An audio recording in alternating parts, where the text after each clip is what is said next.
Good afternoon, ladies and gentlemen. Again, we'd like to welcome you aboard the Wm.B Tennison.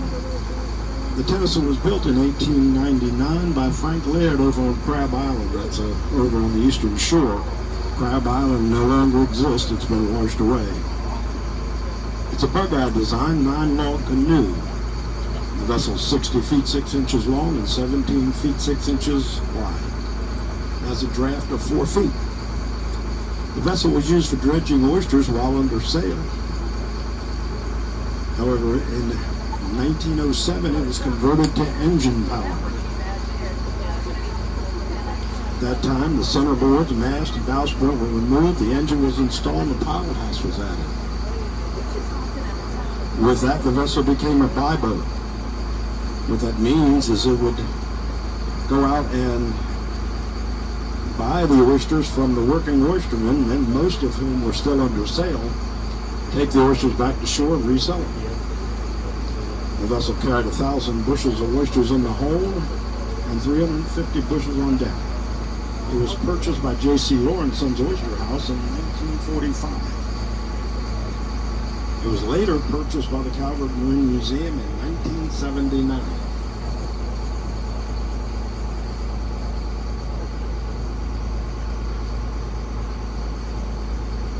The split of land you see on the port or left side of the vessel all the way up to the harbor is part of the Calvert Marine Museum.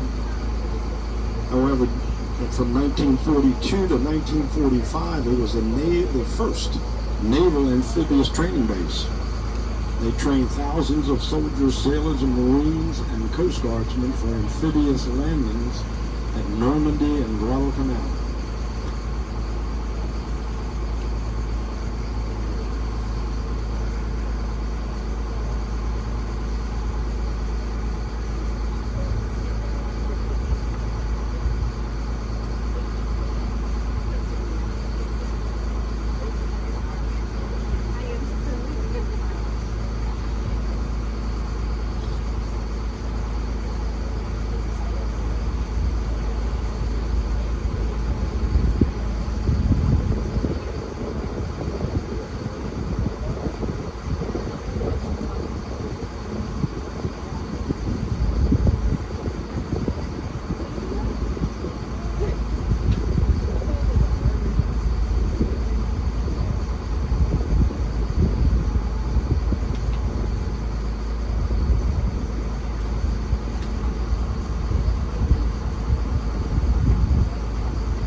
If you look to the right, you will see forward and to your right, you'll see a house on the grassy knoll.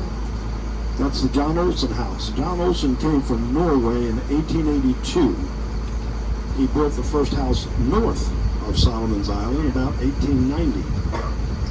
The house you're looking at today was built in 1904. John Olsen was responsible for maintaining navigation beacons at Solomon's and Point Patience. He rowed out with kerosene every other day. He always rowed a 16-foot skiff facing forward.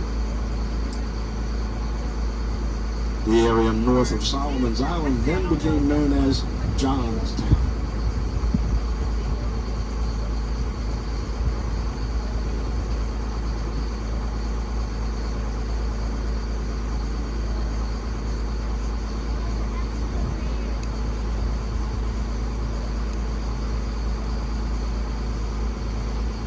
Straight ahead and slightly to your right, you'll see some structures. It's the poles with the flags. That is the Association of Maryland Pilot Transfer Station.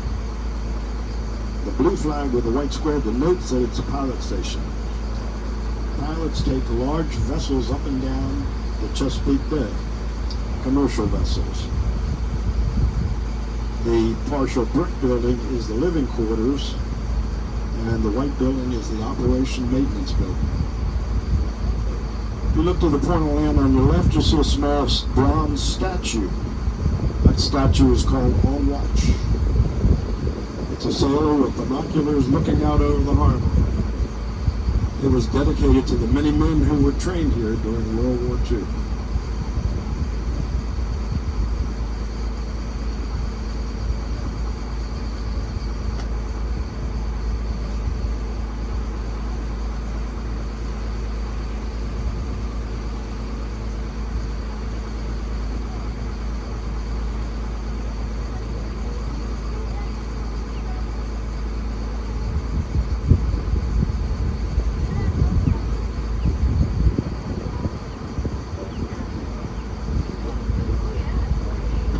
island that you see ahead and slightly to your left is called Molly's Lake. That island was once used by fishermen to dry their nets. In 1954, Hurricane Hazel came through this area and nearly destroyed the island. At that time, it left only a sandy shoal that reached all the way over to the point of land on your left.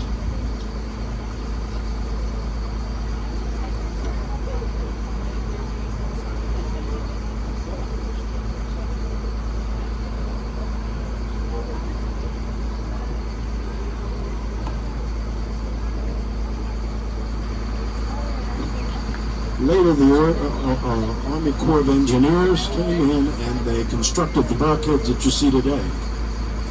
They used the spoils from dredging the harbor and filled in that area. It's now a bird sanctuary.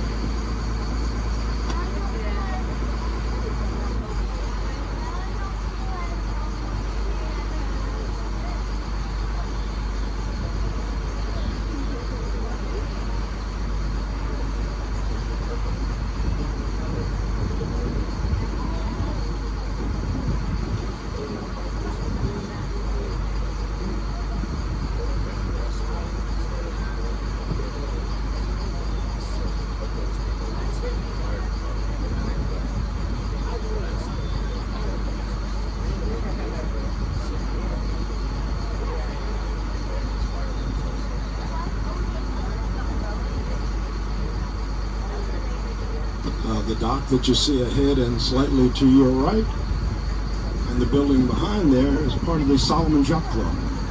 Solomon Yacht Club was established in 1937. During the Second World War, that building was used as a USO building.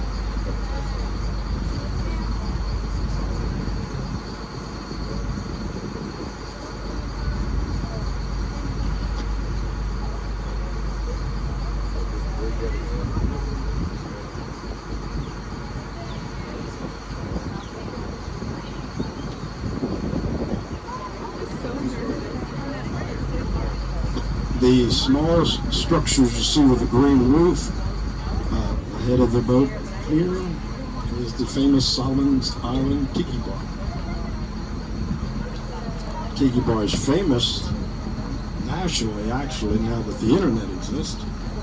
On opening day, they expected 20,000 people. It closes the island down to traffic.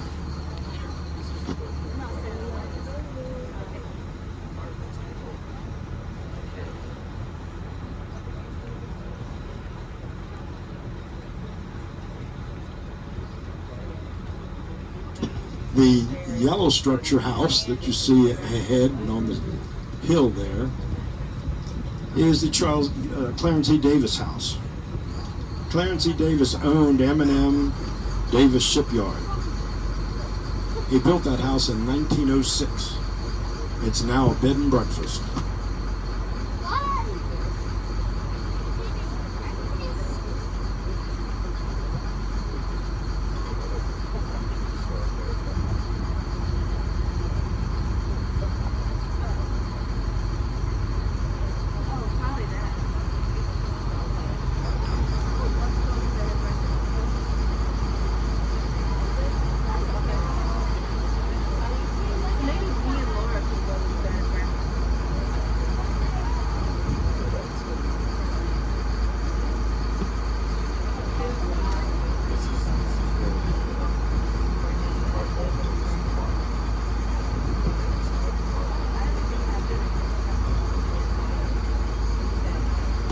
The large structure that you see ahead and to your right, the gray structure, is part of the Chesapeake Biological Laboratory. The Biological Laboratory was founded by the University of Maryland in 1926. The blue-hulled vessel you see sitting at the dock is a research vessel for the Biological Laboratory.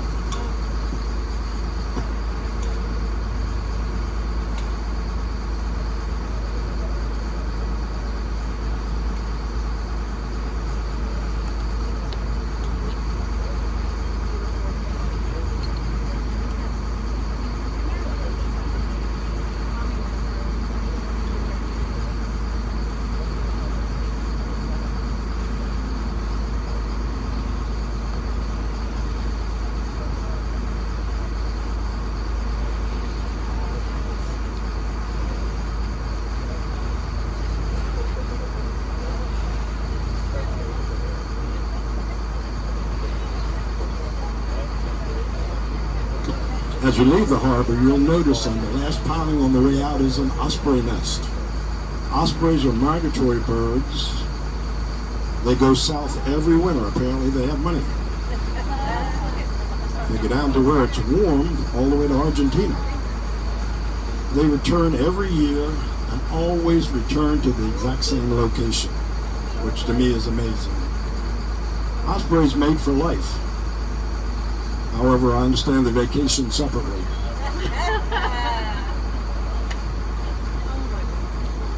As we leave the harbor.